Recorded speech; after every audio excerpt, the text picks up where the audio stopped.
Halo semuanya, di sini saya akan membuatkan video tugas resu materi pedoman umum ejaan bahasa Indonesia.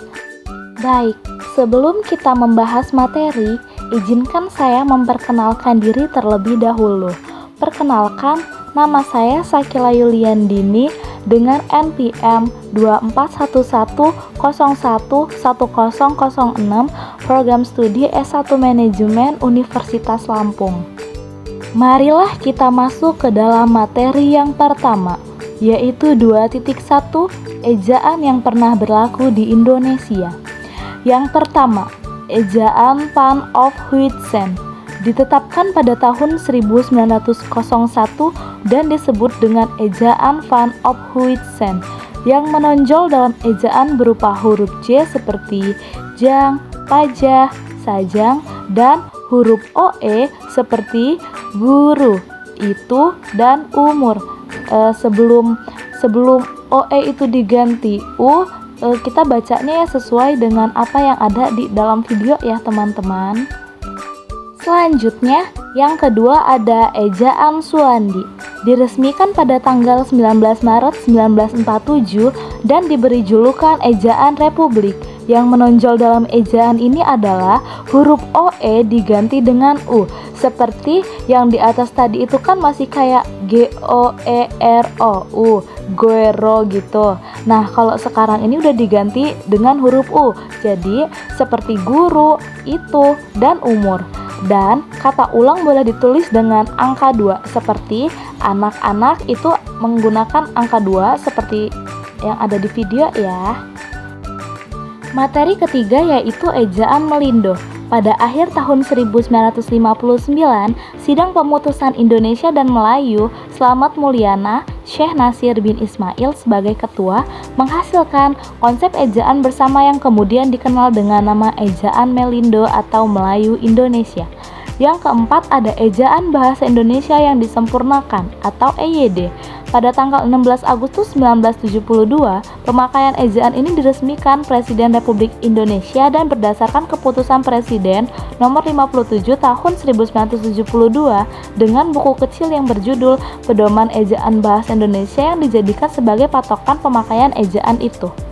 Baik, selanjutnya kita masuk ke materi 2.2 yaitu komponen ejaan. Yang pertama ada pemakaian huruf. Dalam pemakaian huruf meliputi penggunaan A, huruf abjad yang meliputi huruf kapital A sampai dengan Z dan huruf kecil A sampai dengan Z.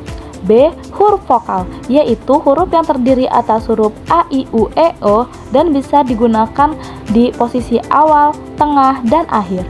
C, ada huruf konsonan, yaitu semua huruf selain huruf vokal yang melambangkan konsonan seperti B, C, D, F, G, H, dan seterusnya. D, huruf diftong, yaitu huruf dilambangkan dengan AI, AU, dan OI seperti pandai, aula, amboy. Yang E, ada gabungan huruf konsonan, yaitu gabungan huruf konsonan seperti KH, NG, NY, dan SY. Masing-masing melambangkan satu bunyi konsonan seperti khusus, bangun, nyata, dan syarat. F, huruf kapital. Seperti yang kita ketahui, huruf kapital merupakan huruf besar yang bisa digunakan di berbagai macam cara. Yang pertama, bisa digunakan sebagai huruf pertama kata pada awal kalimat.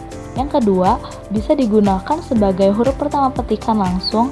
Yang ketiga, bisa digunakan sebagai huruf pertama dalam kata dan ungkapan yang berhubungan dengan agama, kitab suci, dan Tuhan. Yang keempat, bisa digunakan sebagai huruf pertama nama gelar kehormatan, keturunan, dan keagamaan. Yang kelima, bisa digunakan sebagai huruf pertama unsur-unsur nama orang. G, huruf miring. Yang pertama, huruf miring dalam cetakan dipakai untuk menuliskan nama buku, majalah, dan surat kabar yang dikutip dalam tulisan. Yang kedua, huruf miring dalam cetakan dipakai untuk menegaskan atau mengkhususkan huruf, bagian kata, atau kelompok kata. H, huruf tebal. Yang pertama, huruf tebal dalam cetakan dipakai untuk menuliskan judul buku, bab, bagian bab, daftar isi, daftar tabel, daftar lambang, daftar pustaka, indeks, dan lampiran. Yang kedua, huruf tebal tidak dipakai dalam cetakan untuk menegaskan atau mengkhususkan huruf, karena itu keperluan itu digunakan huruf miring. Yang ketiga, huruf tebal dalam cetakan kamus dipakai untuk menuliskan tema dan subtema, serta untuk menuliskan lambang bilangan yang menyatakan polisemi. Baik, kita masuk ke materi selanjutnya, yaitu penulisan kata. A. Kata dasar, yaitu kata yang berupa kata dasar ditulis sebagai satu kesatuan.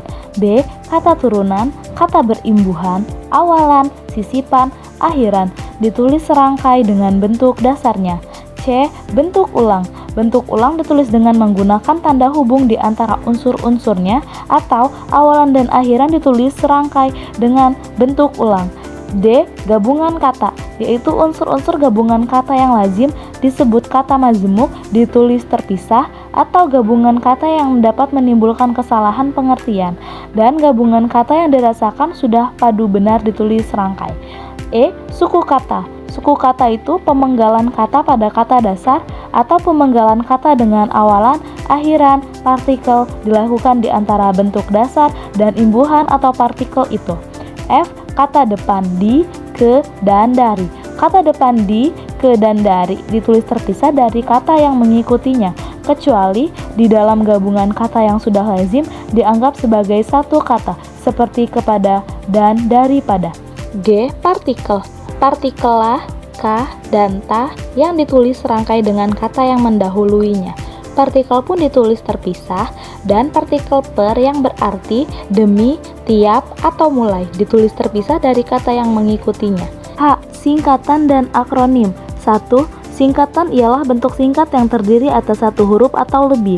Singkatan nama resmi lembaga pemerintah dan ketatanegaraan, badan atau organisasi, serta nama dokumen resmi yang terdiri atas gabungan huruf awal kata ditulis dengan huruf kapital dan tidak diikuti dengan tanda titik. Singkatan kata yang berupa gabungan huruf diikuti dengan tanda titik. 2. Akronim ialah singkatan dari dua kata atau lebih yang diperlakukan sebagai sebuah kata. Akronim nama diri yang berupa gabungan huruf awal, unsur-unsur nama diri ditulis seluruhnya dengan huruf kapital tanpa tanda titik. Akronim nama diri yang berupa singkatan dari beberapa unsur ditulis dengan huruf awal kapital. I. Kata ganti ku, kau, ku, mu, dan nya. Kata ganti ku dan kau ditulis serangkai dengan kata yang mengikutinya. Ku, mu, dan nya ditulis serangkai dengan kata yang mendahuluinya. J. Angka dan bilangan. Angka digunakan untuk menyatakan ukuran panjang, berat, luas, dan isi, satuan waktu, nilai uang, dan jumlah.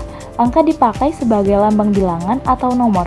Di dalam tulisan lazim digunakan angka Arab atau angka Romawi. Untuk contoh dari angka Arab dan angka Romawi bisa dilihat yang ada di video ya teman-teman.